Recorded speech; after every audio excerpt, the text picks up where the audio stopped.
What's going on, everyone, and welcome back to the new missions in Nightingale's latest update. 0.3 brought a ton of additions, a big one being 3 new quest lines. We were tasked by Miss Sassy here to track down 3 legendary figures in the game: Joan of Arc, Taliesin the Bard, and Edgar Allan Poe. In the last video, we found Joan of Arc, stranded and starving in a desert, so we resupplied her, rebuilt her fortifications, and then hunted down Humbaba. So I'm interested to see what our mission today will throw our way. I think we'll go off and track down Edgar Allan Poe. Dude, what a place! Guy's living in a straight up tower here. Oh! There's some lag. Oh, and there's Bound right outside his door. What are you guys doing here? Get out of here! Either way, this is a cool place, I guess, you know. This is probably some necessary fortifications. But what do we have here? It's like a giant engine thing? And a boat? These stairs are a little bumpy. Oh, some books! That's cool. I really like these little piles of books and stuff. They're pretty cool. But either way, here he is. Mr. Yap or Edgar Allan Poe. I gotta say, this guy's looking pretty miserable. Let's maybe see what's upstairs though. There's a lot more books over here, but we can maybe make our way around it. Let me up. Okay. Oh, and it's all boarded off. Doesn't look like Cornholio. How the heck did you get up there? Well, I don't think Cornholio wants to come down from upstairs, so I guess let's talk to Ed here. You are new. The stench of slaughter clutches your aura. But be you Savior or Darkweaver? Well, I mean, do I look like a Bound? I'm wearing this bright green armor. Though your countenance suggests otherwise, I will not be made a fool. Believe nothing you hear, and only one half that you see. Alright. You doing okay? Alright, and more than right. Men have called me mad, but the question is not yet settled whether madness is or is not the loftiest intelligence. Okay? My senses are sharpened, not destroyed, not dulled. But tell me, why do you say that I'm mad? Well, I didn't actually say that he was mad, so I don't recall saying that you were mad. Now, this is the point. You fancy me mad. Madmen know nothing, but see me penetrating your suspicion. Ha! Would a madman be so wise as this? What you mistake for madness is over-acuteness of the senses. Okay. Alright, mad or not, you look familiar. Ah, you visit me again, but in form anew. Yet below that smile hides your ghastly nature. I see it true. And speaking of poetry now, what trick do you hope to play this time? You already have my contract, my name, in blood. Okay. No, I don't. So, speak plainly. What has you in this condition? These lips have never spoken more plainly than what they presently offer. This condition is not what you purpose it to be. It is beyond you and I. It is yet unnamed. Okay. Alright, well, what's your name then? I wish you would explain your intentions, for I have participated in the charade for long enough. Do you suggest that you are not who I know you to be? To put this addled mind at ease, bring me an item of iron. Prove yourself no fey or changeling, and I'll prove who I am. How does iron prove me to be human? Iron retains lingering memory of its time amidst the stars, and though it is beyond my understanding, it is inimical to those of Faerie who shy away from its touch.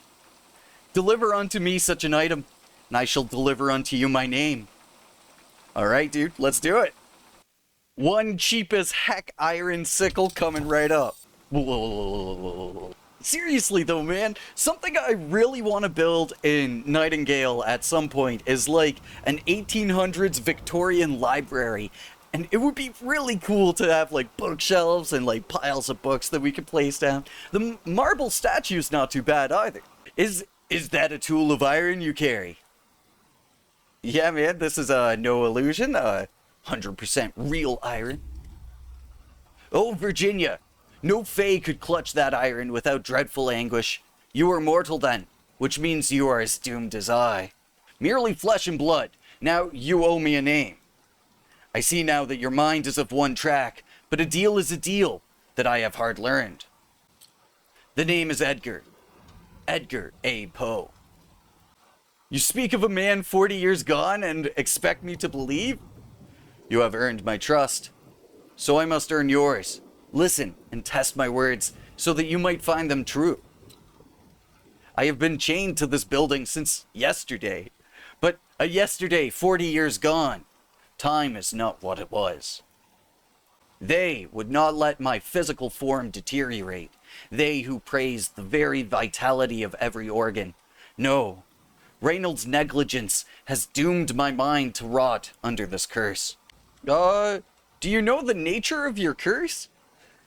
Until I complete their cursed story in ink drawn from blood, I will remain imprisoned, and yet I cannot write. Words blizzard around me, the chittering of teeth in my ear, and I cannot catch a single one on my tongue. Regardless, were I to capture even the briefest impetus, presently I find myself ill-equipped to perform the task. Reynolds, for all the horrors he beheld, carried a magic with him. So long as he was present, the bound remained latent and the ink never coagulated. But now I find myself without protection, utensil, or ink, and Reynolds is nowhere to be found. Is there any way I could help? Kindness is a rarity to the cursed, an impossibility to turn away. If you are willing, fortify my prison with barricades, my soul with comforts of home, and my pen with the means to craft ink. Then, perhaps I can complete their story before I lapse once more into the exquisite horror of that protective madness. Okay, sure. We'll start by placing in some barricades. They're rather cheap and easy to put together on the fly here. Then we'll place in the unsprung traps. Then we'll put in the poet's writing desk here, as well as the elegant dining chair. And then we'll place in the poet's desk here, so that way we can put the ink making set on top of it. And that'll look real nice, I think. Just gotta find a spot for it to go here. That looks alright, that's okay. And then lastly, the modest single bed here. And there's this real nice spot between his luggage, just near the barrels here, so I'm gonna put it there for it. Alone with naught but my wretchedness is more than I can bear. You did not say so. I know, but I feared you were deserting me. Not willingly, but nonetheless, surely. Well, hopefully this stuff helps. My salvation. With these gifts, I could commit opinions and speculations to parchment and hence purge my abnormally active mind. I owe you great thanks, though I could feel my lucidity waning. With haste, pen to parchment. But which words? Towards evening, the sea looked very much like glass. No, not glass. Ichor. Yes, it's all apparent to me now. The waves awash with the viscid blood of all manner of dead. I hear them now. The steady beating of a heart starts to surround us. Let's listen intently here. No, it's not them. It is her. Virginia, you mean? It is my darling love, a red specter of what was once beauty, skin sunken and stretched sickly over cheekbone, so tight the veil could tear. I know, I feel her presence within the room, her steady heartbeat, her lusterless empty eyes, black, leaking. They leak, they drip, not a heartbeat, a drip. Louder, louder, louder. How it pours as she coughs like spoiled blood. Ichor. Ink. My God, the man has truly gone mad. Bloodied claws grasp at the corners of my eyes. Maleficum destined to portal me to hell. Silently she comes, harbinger of disease, goddess of misery, queen of hearts, stalking closer with wise feet. Her pinched and sunken outline, her lips of cracked marble that leak corrupted light. Look not into her light as it pours. Alright, we gotta slap this guy. Poe! Get some sense in yourself, man! My dear friend, forgive me. I am myself again. Okay. I mean, holy crap. Poe's not right, dude. The madness comes in fits and bouts, the lucidity shrinking as time passes. Without Reynolds here to beat back the Maleficum, I fear I may be lost to this curse for eternity, unable to write. The steady heartbeat continues. That heartbeat, where's it coming from? I know not where, but what? A fiendish trick of Reynolds.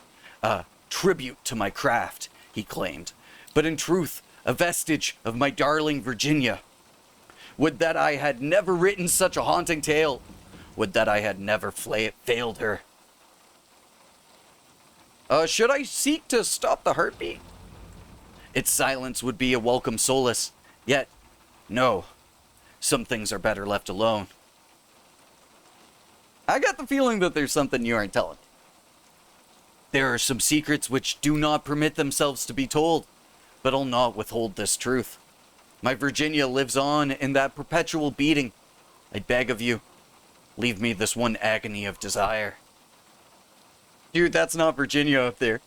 Speak not of what you do not know. I apologize, but understand that in this gloom, invisible things are the only realities. That heartbeat is all that remains of my life, my bride. Well, I'll show you the truth one way or another here, man. Though I dread the events of the future, not in themselves, but in their results, I'll not stop you. I only ask that you be gentle with my little wife. Alright, let's move on to other topics. So then, how did Reynolds hold back the Maleficum? The ways of the Fae are not meant for man. Reynolds, above all, was certain to maintain that status quo. So, what about that there human purification magic? I am no magician, though I would not oppose potion craft were a magician to offer. From that bottle, I will gladly imbibe. Alright. Well, I might have a solution then. Pity me, my dear friend. Do not withhold my salvation any longer. Go, with God's speed and blessing, that you might deliver unto me my long-anticipated relief. So, kinda cool thing, you can make the purifying potions that you need with the writing desk that he gives you. But we're going to need some tier 2 forest fiber, so we're coming on over to a forest antiquarian set to medium to get that. It'll be this kind of green grass that has a harvest level of 40. Okay, so now that we have our potions, let's make our way through the realm vault here. Alright. It's kind of cool how the door was like right beside the bubble. Oh, okay, and there's the message back there. Alright, so let's pick up this letter here. For Louise, and then Eddie. Who the heck is Louise? Alright, now that we have everything he needs, let's see if this will help Eddie out here. Alone with naught but my wretchedness is more than I can bear. You did not say so, I know, but I feel like he said that the last time. But either way, I've found the source of your heartbeat. The moment the beating ceased, I knew not how to feel. In one cup, peace, and the other, sorrow. Tell me, from which should I drink? I think you'll find your answers in this letter. It's from Virginia. My Virginia? It cannot be. I am 40 years gone. She is 42. And yet, it is. As surely as I am cursed. This is her hand. Her words. Her forgiveness.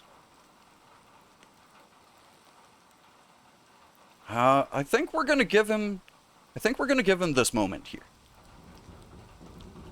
My darling little wife, my guardian angel, I do trust in you, I do. I see it now, though I could not see it before. The light did not reveal my shortcomings, yet the truth hid all along within the darkest moments of my past. Though I failed her, she never could fail me, and yet, despite my failings, she thought the same for me. I know what I must do, though I cannot conceal that nervous, very, very dreadfully nervous I had been and am.